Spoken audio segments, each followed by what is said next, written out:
Heather et ses enfants croyaient avoir trouvé la maison de leurs rêves en Charente. Mais très vite, le rêve a tourné au cauchemar. Réseau électrique défaillant, mauvaise isolation, murs pourris par l'humidité. Sous l'emprise d'un manipulateur qui lui avait promis de grands travaux, Heather a perdu 1 million d'euros en 2 ans. L'homme, un Australien, les a plantés là, en rase campagne. Il est parti avec toutes les économies que la famille avait accumulées en Grande-Bretagne. Pour la première fois de ma vie, j'ai réalisé que je n'avais pas un sou.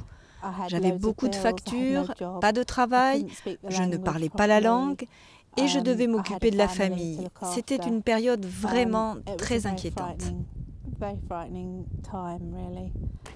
Heather touche maintenant le RSA et vit de petits boulots.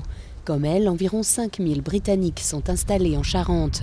Arrivés en couple à un âge déjà avancé, ils ne mesurent pas toujours ce que vivre isolé à l'étranger veut dire. Quand on arrive, on n'imagine pas qu'on va se retrouver un jour seul avec la nécessité de communiquer avec une administration, la justice, etc. en langue française, dans une langue qu'on ne domine pas, et donc on ne prévoit pas le pire, évidemment, hein, c'est humain. Le pire est aussi arrivé à Maria-Louise. Son mari est reparti en Angleterre en emportant tout avec lui, même son compte en banque. L'an dernier, elle a créé un blog destiné aux femmes étrangères seules en France. Plus de 1000 femmes en détresse l'ont contactée. Une tasse de thé et de l'empathie ne suffisent pas. Ce dont les gens dans ma situation ont besoin, c'est de savoir qu'il faut aller dans telle ou telle organisation qui pourra peut-être vous aider. Mais là encore, il n'est pas sûr que vous puissiez bénéficier d'une aide. Et alors là, vous êtes vraiment tout seul.